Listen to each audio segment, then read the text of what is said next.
পিছিয়ে চৰকাৰৰ তৰফৰ পৰা আজি টিকেন্দ্ৰজিৎ বসুমতাৰী যাক আমি ফিল্মী নাম হিচাপে জালাখো বুলি জানো, তেখেতৰ নামত উৎসৰ্গা কৰি পেলাই বহুতকেইটা এনেকৈ মিনি চিনেমা হল নিৰ্মাণ কৰিছে। চিমলা বজাৰত আজি মিনি চিনেমা হল নিৰ্মাণ কৰা হ'ল প্ৰায় 1 কোটিতকৈ ওপৰত টকা ধাৰ্য কৰি পেলাই। এইটো খুব এটা ভাল খবৰ, কাৰণ সংস্কৃতিৰ জগতত বড়ো চিনেমা বা যিটো এটা খিলঞ্জীয়াসকলৰ স্থানীয় মানুহৰ দ্বাৰা নিৰ্মিত চিনেমাবিলাকক প্ৰদৰ্শন কৰিবৰ কাৰণে চিনেমা হলৰ অভাৱ। আমি ডাঙৰ ডাঙৰ চিনেমা হলত যাব নোৱাৰোঁ, কিন্তু ইয়াত অন্যান্য জনগোষ্ঠীৰ পৰা স্থানীয়ভাৱে যিটো নিৰ্মিত ছবিবিলাকক প্ৰদৰ্শন কৰিবৰ কাৰণে এটা সুযোগ হ'ব। এটা বিপ্লৱৰ সূচনা, সাংস্কৃতিক বিপ্লৱৰ কাৰণ আজিৰ যুগটো হ'ল যে ডিজিটেল যুগ আৰু পৰ্দাৰ যুগ। আমি পৰ্দালৈকে যেতিয়ালৈকে মনিটৰলৈকে আনিব নোৱাৰোঁ, তেতিয়া সংস্কৃতিক মানুহে জানিবলৈ সুযোগ নাপায় আৰু মানুহৰ মাজত প্ৰচাৰ কৰিবলৈ সুযোগ নাপায়।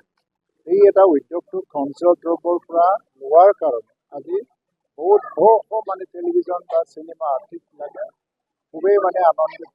তেওঁলোকে এটা সুযোগ পাইছে, এটা উদগনিও পাইছে যে চিনেমা নিৰ্মাণ কৰিবৰ কাৰণে। আমাৰ বিশেষকৈ ইয়াত ভিডিঅ' চিনেমা নিৰ্মাণ হয় আৰু যিটো আমাৰ মোবাইল বা আৰু ঠায়ে ঠায়ে আমি নিজে চিনেমাৰ স্ক্ৰীণ বা মেচিন প্ৰজেক্টৰ লৈ পেলাই আমি দেখুৱাব লগা হয়।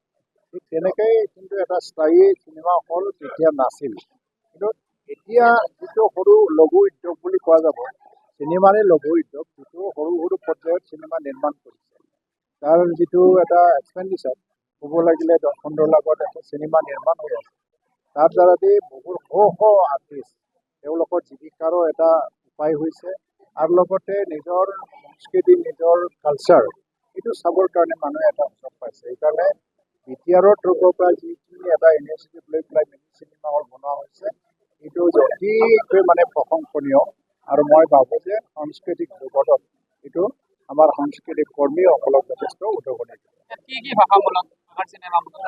হয়তো এইটো ফ্ৰী চিনেমা হল ফ্ৰী, এটা কমাৰ্চিয়েলি ভাইবল হ'ব লাগে।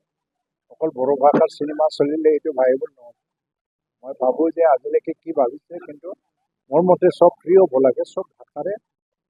কিন্তু আমাৰ এটা প্ৰাধান্য হ'ব লাগে যে কমাৰ্চিয়েলি যিবিলাক বিগ বেনাৰৰ চিনেমা, এইবিলাকক আমি আনিব নালাগে। বলিউডৰ চিনেমা, হলিউডৰ চিনেমা, আমি লোকেলি নিৰ্মিত চিনেমাবিলাকক আনিব লাগে।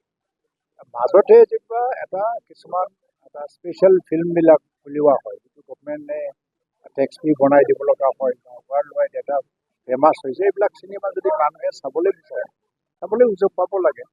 কিন্তু ইয়াত 80% যিটো চিনেমা, এইটো থলুৱাভাৱে স্থানীয়ভাৱে নিৰ্মিত চিনেমাটোকে আমি স্থান দিব লাগে। আৰু ইয়াত ভাষা বা অন্য জাতি জনগোষ্ঠীৰ আৰু অন্য ভাষা ভাষীৰ যিটো, আৰু বিশেষকৈ এইটো এটা ভাষাত নিৰ্মিত হ'লে আৰু 2-3টা ভাষাত যাতে এইটো ডাবিং হৈ পেলাই চবেই চাব পৰা হৈ যায়, সেইখিনি এটা কমাৰ্চিয়েল ভাইবলি হ'ব।